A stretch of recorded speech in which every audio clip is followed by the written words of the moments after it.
roll call? Sure. Counselor Andrews? Present.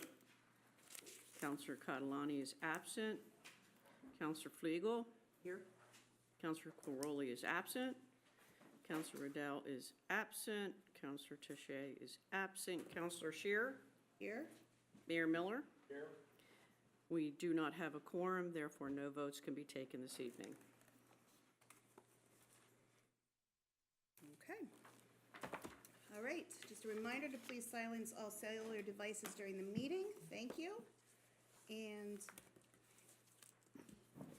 reminder, council members, if you have not already, please turn on your microphones.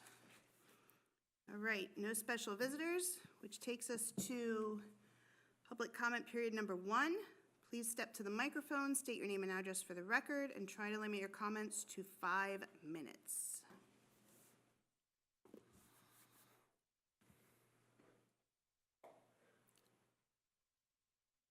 Okay. Closing public comment period number 1. Moving on to the consent calendar. The following agenda items will be acted upon by a single motion unless a member of Borough Council wishes a specific item to be voted on separately. Approve the minutes of the October 14th, 2025 Borough Council meeting. Approve payment of all bills listed on the September 2025 detailed checklisting report. And approve the treasurer's report for the period September 1 through September 30th, 2025. I'll make a We motion. cannot take a vote on Oh, that. that's right. Sorry, that's right, you did say that. That'll be on next Okay, meeting's yes, agenda. I'm sorry. Nope, you're fine. It's all right. Habit, okay. All right, that takes us to action, that takes us to the 2026 draft budget presentation.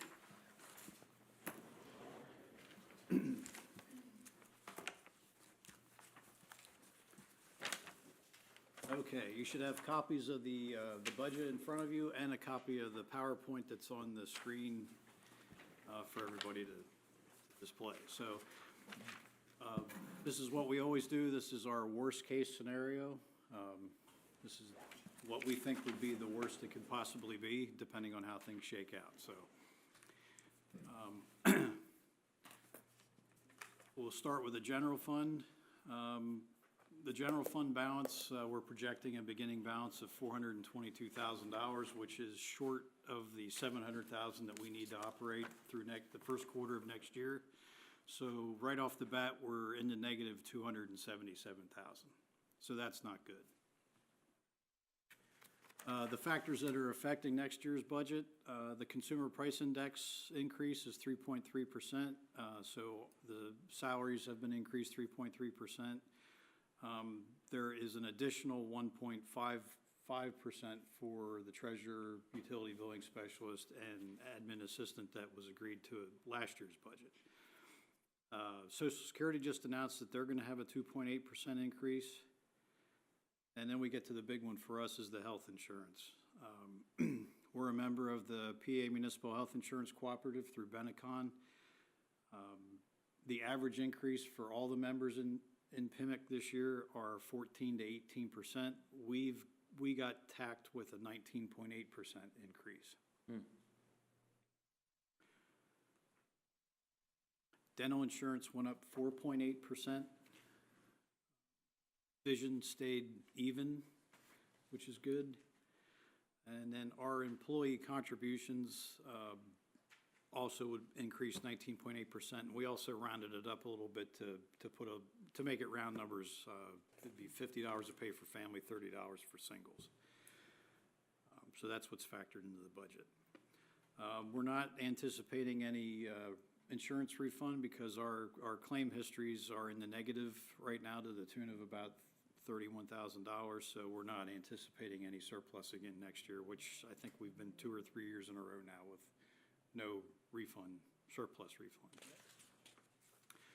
All of our other insurance, auto liability, property, et cetera, we don't have the official renewals yet, but they told me to budget 8% increase for all of those. We are actually meeting with them December 1st, and we'll have the actual renew costs that can be put in, so hopefully it'll be much less than 8%. As far as departments, we start with the admin Department, we're looking at a 12.2% decrease in expenses because we have eliminated the second zoning and codes enforcement officer. We are requesting $11,750 to purchase and implement new financial accounting software so that we can replace QuickBooks, and also to replace our credit card point-of-sale terminal at the front counter. We've also included 3 months of salary for a new assistant borough manager so that they can, hopefully we can find this person, start and work alongside Brenda for a few months before she retires at the beginning of 2027. So that's in there. She's not allowed.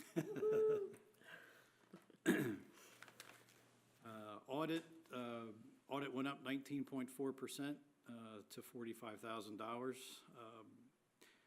Our solicitor has informed me that they will also be increasing their hourly rate from $205 to $215 an hour. That's about 4.7% increase. Computer services are staying pat, so there should be no difference between this year and next year, which is good, and no difference in the website hosting either.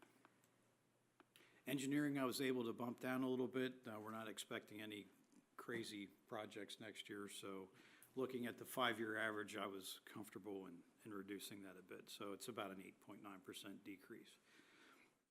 Municipal buildings, pretty much the same. We did have a small increase in janitorial services, which you would have voted on tonight, but were unable to. So the police budget, again, very similar. It's about $5,200 less than this current year, so that's actually a little bit of a decrease, which is good to see.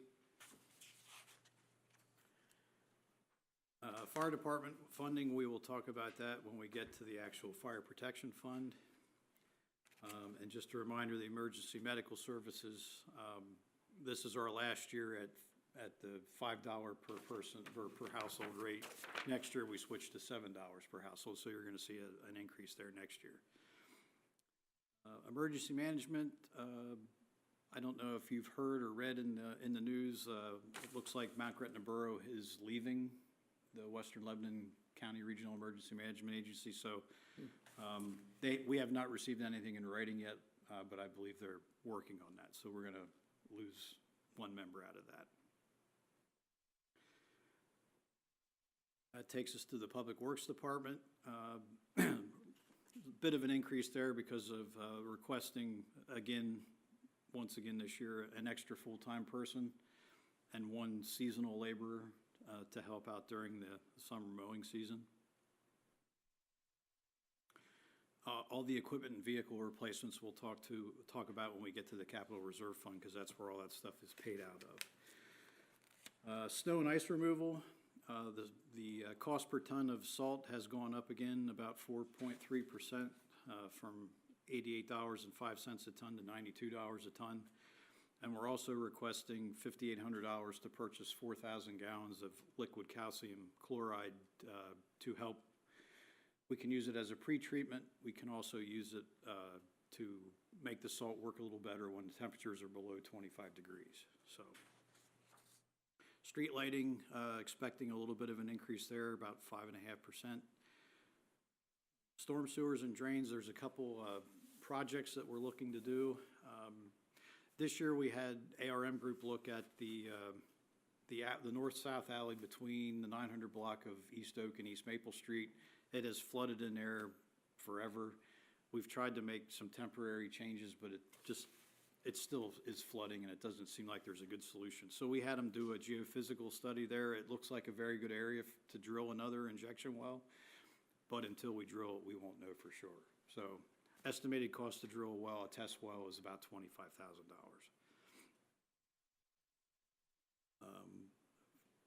$5,000 is also in there for Public Works to make any annual improvements or repairs to the existing stormwater system.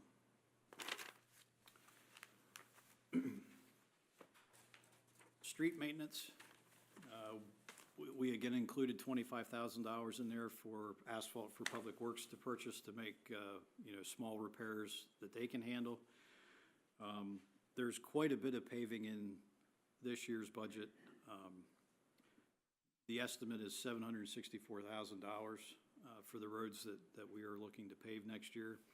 We will have the bids December 2nd, I believe. So we'll know that for sure, and I think that'll come in significantly less than, this is the engineering estimate that's in here, so I think we'll see quite a bit less there, hopefully.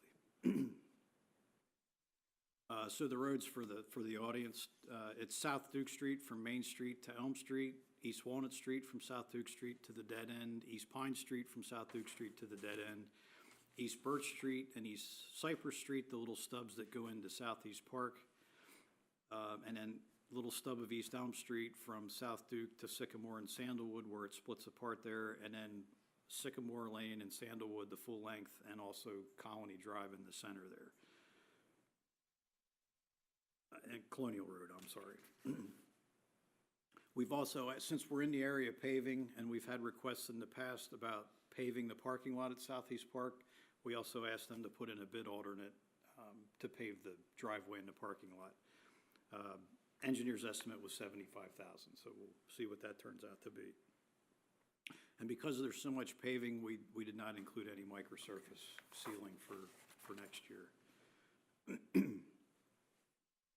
Parks, this year's budget, we had money in there to redo the Heritage Park basketball court. We had to revisit that for pricing.